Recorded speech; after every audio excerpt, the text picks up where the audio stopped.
Hello and welcome to the second part of my Excel series here. We're going to look at graphing today.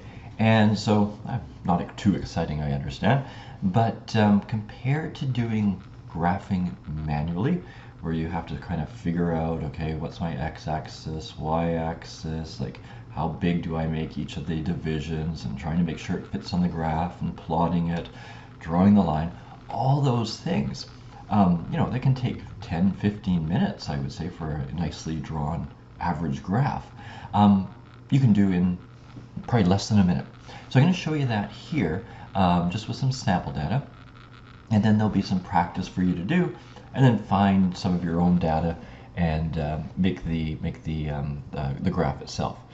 Now, you can get into more complications, and I'll show you a few things. We're not going to do overly complex graphs. There's no point in doing that, I don't believe. But I just want to make you more comfortable drawing a graph with Excel and just seeing how easy it is, and then how you can sort of modify it to make it look a little bit better. So let's take a look here. These numbers are not real, they are estimates. But so we've got the schools, the secondary schools, and Langley, and then the number of students. And so what we want to do is graph this. Now, the easiest way to do it is simply highlight all the data. So if you already have the data, all you do is just highlight it. And then there is insert. So in this window here, or in this part of the ribbon, you find there's your charts sort of here. Now they do give you ability to manually choose, and there's things, spark lines, and there's a bunch of other things there. I'm not going to get into that.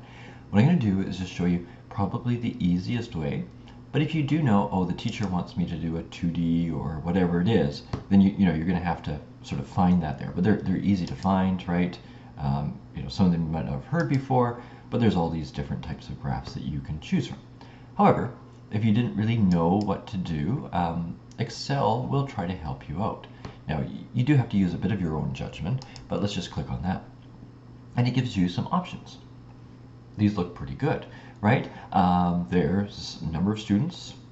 It's got the schools along the bottom. It has got this number of the students, sort of a number of students along the y-axis here. And it's done a bar graph. And same graph, but on its side. Well, which one do you prefer? Pie chart there. Probably not too useful here, although you can get an idea that, Mountain and Walnut Grove have the largest proportion of students in Langley. These ones here, again, I'm not going to go through all the different types. I'm not 100% sure what this is doing here. I guess it's trying to show, going descending and how close to sort of 100%. So when you get to the last one, that's 100% of your population. So there's all these different graphs. Let's just take an easy one.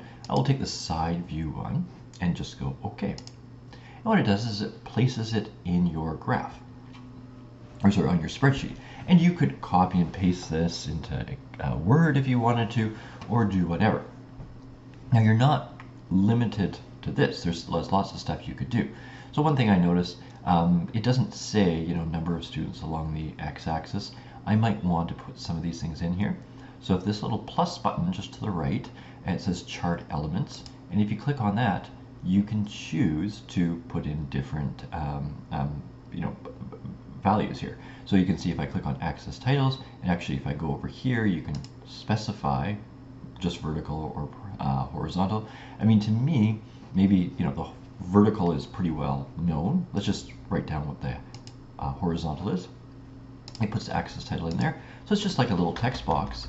And then you can just type in number of students. Oops. So just get that in there. There we go. Perfect. Okay. Now, again, there's lots of different things you could do. Maybe you want to set all the colors to the school colors. Okay. So we're sort of maybe a green color. So if I click on one of these, I believe this is the color here. So that's actually the style. You might actually have to come up to format here. Let's just see. Format. So shape fill. I'm going to turn that one to Gator green. Okay. Mountain. I don't know blue, right? Mountain's got blue. I'm going to leave it like that. Langley as well. Whoops. They are also green, but I'm going to go with the gold because they're sort of green and gold. Poppy, red maybe? And Aldergrove. Ooh, I don't know Aldergrove. We'll pick a color that we haven't done before. We'll make them a good color. Let's just do let's just do a black. And then they're kind of red too. We'll do a bright blue on them. Okay. Bright blue. There's a brighter blue, or maybe even that turquoisey. Okay, perfect. Yeah, it is what it is, right? You can change up the colors. I mean, if I click on here as well, you might have noticed if I go to Chart Tools, there was all these presets as well. So I could have, chosen one that I liked, changing colors, right? There's sort of set colors palette already, so you could go through those. There are lots of different options, okay? So, yeah, pretty simple. Again, if you want to change anything, the title, number of students, I could say maybe for, 2020/2021 maybe, just to add a little bit more. You can modify that too, right? You could change the color there. I don't know if you can change anything down here. Error bars. We don't really have error bars here per se. Legend doesn't make much sense. Trend line doesn't make much sense in this case, but you can just sort of see the options. Okay. Now, in terms of modifying things as well, let me just sort of show you where this data comes from, because I think that's kind of important. So if you go to, I think if I click on select data, it's just, it brings up the spreadsheet here basically.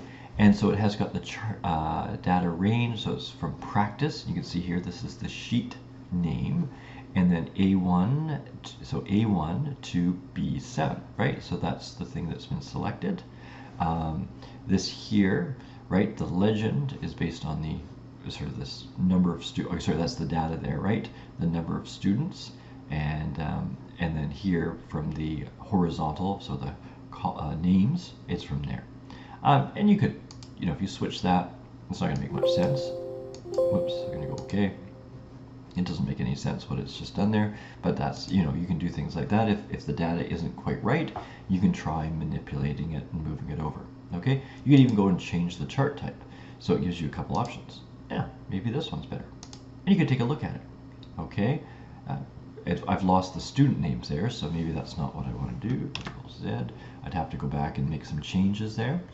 What else? There was one other thing I was going to say. Oh yeah, you can change the sort of the thickness of these bars and so on. I believe it's in here. Just a second. I always forget. I'm just trying to find the style here. So if I got this, I need a panel that's over here. Just give me 1 second. Sorry, so the way to do that, I've just forgotten, is just right-click in the chart, okay? And then you can, there's some of the stuff that we already saw over there, but there is Format Chart Area, and that brings up these things, these options here. So I believe, this would be our background here, because I've got the background selected. So at the moment there's no fill, or it's just white, but I could change the background if I wanted to, okay? If I click on each of these, or just sort of click on one, this one here, I believe if I go under here, I can increase or decrease the gap width. So that makes them a bit thicker, okay? I don't think this will do anything because we don't have any series data here. But, depending on how big you want those bars, so that might be a little bit better, a little bit easier to read, I think, okay? You could even shade this area in. So I just clicked on the plot area, so paint there. So I believe this is going to be the center section. Yeah, so again, I probably wouldn't do that, but just so that you know you have your options there. Okay, so pretty straightforward. Oh, well, another thing there, if you wanted to change these up, let's just say you wanted it bolded or whatever the case is. I think I've done that. This is still here, but I think I have to come up to home. I could bold. Yeah, now they're all bolded. For some reason I wanted to change their color. I could do that. So these are sort of the different sections, right? Again, here I could bold, change color, okay? Don't, these aren't the best colors, okay? You don't have to change these colors, but I'm just showing you pretty easy just to select and be able to do that. Just Control Z to undo some of this, right? But that's what you can do there. Good. So pretty straightforward. I hope you find it. And so these shouldn't take you too long to do. So there's a few other ones. So there's car sales, so different car makers based on gender. Up to you what you think the pie chart, or giving it away here, whatever you think would be the best graph. I'm going to leave it up to you. I'm not too concerned about you choosing graphs. Again, that's something that you might talk a little bit more about in, say, math class or a science class. But I'm trying to give you the skills so that if you know, okay, I need to make this graph, you can do it in Excel.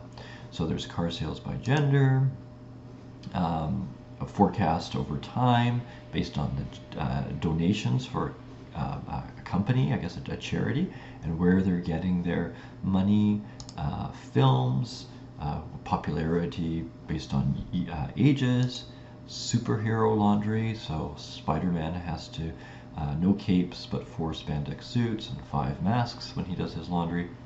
Just some fun stuff there. All right, last one is a choose your own adventure for graphing. So what I'd like you to do is search the internet, find some data, put the data into the spreadsheet here. Okay, so you might have to look for something. I'm not going to say too much because I want to give you a little bit of a challenge there. Just go find some data that you can put in there and graph, and try to think up what a appropriate graph would be for that data.